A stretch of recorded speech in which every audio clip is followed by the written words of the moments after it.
لک الحمد یا اللہ الصلاۃ والسلام علیک یا رسول اللہ اما بعد۔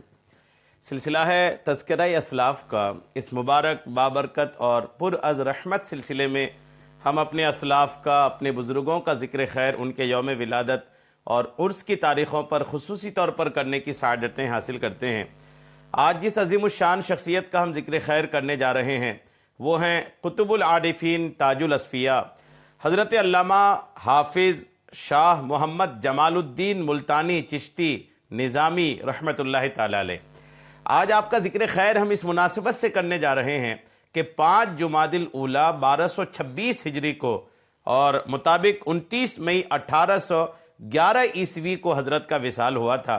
آج آپ کے وصال کی تاریخ 5 جمادی الاولیٰ کے موقع پر آپ کی بارگاہ میں خراج عقیدت پیش کرتے ہوئے یہ بیان ہم آپ تک پہنچانے کی سعادتیں حاصل کر رہے ہیں۔ آپ سے عرض ہے کہ توجہ کے ساتھ پورا بیان سننے کی سعادتیں حاصل کیجئے کہ بزرگوں کا ذکر سننے میں بھی برکتیں ہیں، کہ جہاں پر بزرگوں کا ذکر ہوتا ہے، صالحین کا ذکر ہوتا ہے، وہاں پر اللہ کی رحمتوں کا نزول ہوتا ہے۔ قطب العارفین تاج الاصفیاء حضرت علامہ حافظ شاہ محمد جمال الدین ملتانی چشتی نظامی رحمۃ اللہ تعالی علیہ ملتان میں 1160 ہجری میں پیدا ہوئے۔ آپ مرید خواجہ نور محمد مہاروی رحمۃ اللہ تعالی علیہ سے تھے۔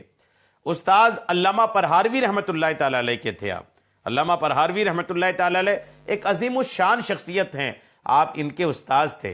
الحمدللہ علم و فضل کے بحر ذخار، مجاہد اسلام، استاذ العلماء اور سلسلہ چشتیہ نظامیہ کے آپ پیر طریقت تھے۔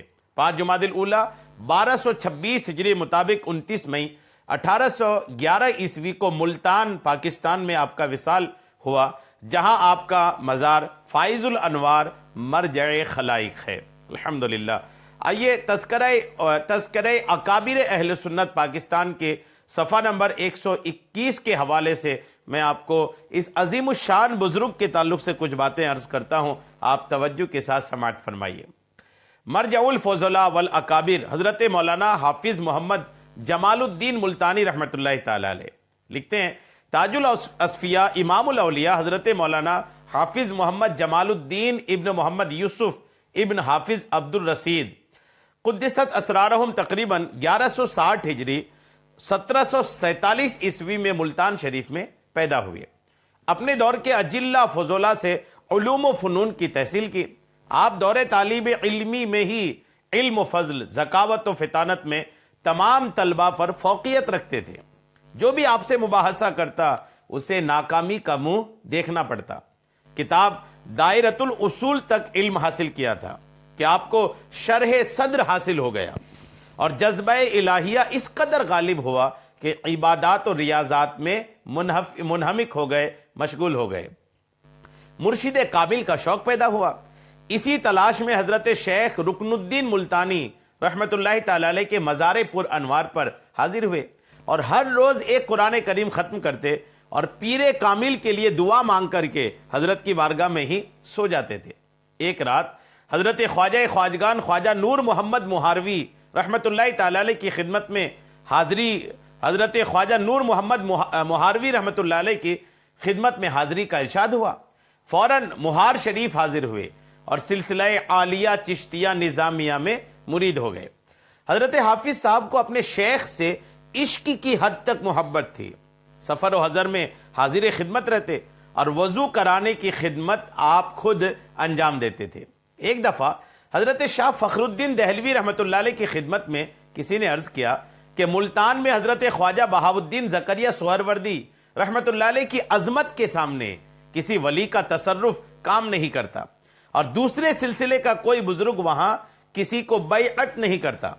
حضرت شاہ فخر رحمۃ اللہ تعالی علیہ نے حضرت خواجہ عالم مہاروی رحمۃ اللہ تعالی علیہ کو فرمایا، اب تک ملتان حضرت بہاءالحق کی ولایت تھی، لہٰذا وہاں کسی دوسرے ولی کا تصرف کا گزر نہیں ہوتا تھا۔ اب ملتان ہمارے حوالے کر دیا گیا ہے، اب ضروری ہے کہ تم وہاں اپنا کوئی مرید بھیجو اور کہو کہ حضرت شیخ بہاؤالدین کی خانقاہ میں جا کر مخلوق کو مرید کرے اور اپنا تصرف جاری کرے۔ چنانچہ حضرت خواجہ مہاروی نے دہلی سے واپس آ کر حضرت مولانا حافظ محمد جمال الدین ملتانی رحمۃ اللہ تعالی علیہ کو ملتان بھیج دیا۔ انہوں نے مولانا خدا بخش کو خانقاہ حضرت شیخ بہاولق میں بیٹھ کر مرید کیا۔ حضرت حافظ صاحب علم و فضل کے بحر ذخار تھے، دقیق سے دقیق مسائل کو اس طرح بیان کرتے کہ کند ذہن طلبہ بھی بآسانی سمجھ لیتے، مسئلہ وحدت الوجود پر حیرت انگیز عبور رکھتے تھے۔ شیخ اکبر محی الدین ابن عربی اور مولانا جامی علیہم الرحمہ کی کتابوں کو بہت محبوب رکھتے تھے۔ نفحات الانس، مثنوی شریف، لواح جامی، اشعۃ اللمعات اور فصوص الحکم نہایت ہی پسند تھی۔ خاص طور پر فصوص الحکم کے فص محمدی سے تو یہاں تک محبت تھی کہ اگر کوئی شخص آپ کے سامنے ذکر بھی کر دیتا تو آپ جھوم جاتے تھے۔ آپ نہایت بااخلاق شخصیت کے مالک تھے، بچوں کے ساتھ حد درجہ شفقت سے پیش آتے، غربا کی دلجوئی کو بہت اہمیت دیتے۔ اگر کسی غریب کے ہاں دعوت پر تشریف لے جاتے تو خوشی کے آثار آپ کے چہرے پر ظاہر ہوتے۔ ایک دفعہ روزہ سے تھے کہ ایک شخص نے آپ کو مدعو کیا، آپ کی دعوت کیا، آپ اسی طرح تشریف لے گئے، کھانے کے وقت روٹی کے لقمے توڑ توڑ کر رکھتے رہے اور پاس بیٹھے ہوئے احباب کھاتے رہے، حتیٰ کہ چند ہمراہیوں کے علاوہ کسی کو بھی پتہ نہ چل سکا کہ آپ نے کھانا نہیں کھایا۔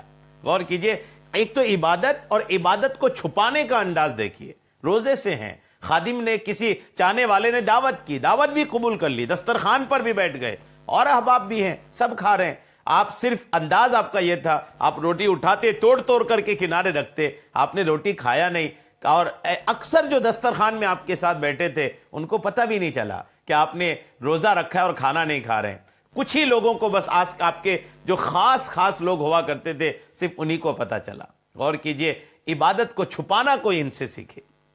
حضرت حافظ جمال الدین ملتانی رحمۃ اللہ تعالی علیہ علامہ وقت اور شیخ طریقت ہونے کے ساتھ ساتھ مرد حق اور مرد میدان بھی تھے۔ آپ کے دور میں پنجاب سکھوں کے تسلط میں آ چکا تھا، انہوں نے کئی مرتبہ ملتان پر حملہ کیا لیکن آپ کی زندگی میں ملتان پر قابض نہ ہو سکے۔ ایک رات آپ کو معلوم ہوا کہ یہ ملتان کا محاصرہ کر کے حملہ کرنے والے ہیں۔ یہ خبر ملتے ہی آپ شمشیر و سنا سے مسلح ہو کر جوانوں سے بھی آگے نکل گئے اور ڈٹ کر ان کا مقابلہ کیا۔ محاصرہ سے پہلے بعض لوگوں نے کہا کہ ہمیں یہاں سے دوسری جگہ چلے جانا چاہیے تاکہ ان مشرکوں کے حملے سے محفوظ رہیں۔ اس پر آپ نے فرمایا کہ اب عام ابتلا کا دور ہے اور جہاد فرض عین ہو چلا ہے، اس وقت ہم کہیں نہیں جائیں گے، اب ہمارے لیے دو ہی محمود انجام ہیں کہ ہم غازی ہوں گے یا شہید ہوں گے۔ حضرت حافظ صاحب خوف و ہراس سے ناشنا تھے، تیر اندازی میں اس قدر ماہر تھے کہ دوسروں کو یہ فن سکھایا کرتے تھے۔ آپ بہت لطیف مزاج تھے، نرم مزاج تھے، عمدہ لباس زیب تن فرماتے۔ آپ کی انگوٹھی پر ان اللہ جمیل یحب الجمال یہ نقش کیا ہوا تھا۔ آپ فرماتے تھے کہ خرق عادت یہ ہے کہ نفس کی عادت مثلا شکم سیری، بے فائدہ گفتگو اور عبادات میں سستی کو خوراک کی کمی کی خاموشی اور ریاضت سے توڑ دے۔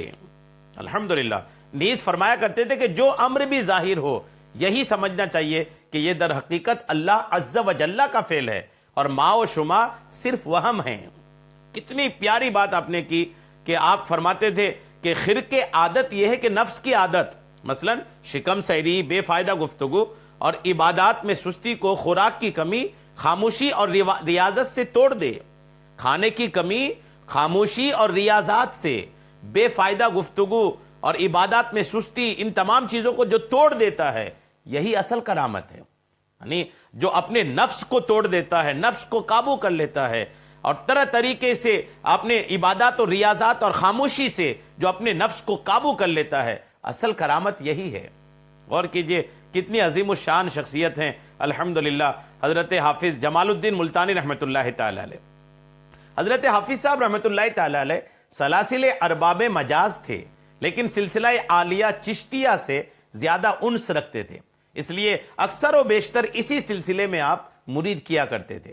5 جمادی الاولیٰ 29 مئی کو آپ نے وصال فرمایا اور ملتان میں محو استراحت ابدی ہوئے۔ آپ کے بعد حضرت مولانا خدا بخش ملتانی آپ کے جو رسالہ توفیقیہ کے مصنف ہیں وہ سجادہ نشین ہوئے۔ حضرت حافظ صاحب کے مریدین کا حلقہ بہت وسیع تھا، آپ کے بہت سارے مشہور خلفاء بھی تھے، ان میں ایک بڑا پیارا نام علامۃ الدہر مولانا عبدالعزیز پرہاروی رحمۃ اللہ تعالی علیہ کی ذات بھی ہیں جو آپ کے مرید اور خلیفہ ہوا کرتے تھے۔ غور کیجئے کتنے عظیم الشان شخصیت ہیں۔ اللہ کریم حضرت کے مزار پاک پر خوب رحمتیں نازل فرمائے۔ 5 جمادی الاولیٰ حضرت کے عرس کی تاریخ ہے۔ ہم نے تو عقیدت کے نذرانے پیش کر دیا ہے، آپ سے عرض ہے کہ کچھ نہ کچھ پڑھ کر کے حضرت کی بارگاہ میں ایصال ثواب کی عقیدت کے نذرانے ضرور پیش کیجئے۔ اللہ کریم کی بارگاہ میں دعا ہے کہ مولا حضرت کے مزار پر خوب رحمتیں نازل فرمائے اور ان رحمتوں کا ہم سب کو بھی حصہ عطا فرمائے۔ آمین بجاہ النبی الامین صلی اللہ تعالی علیہ وسلم۔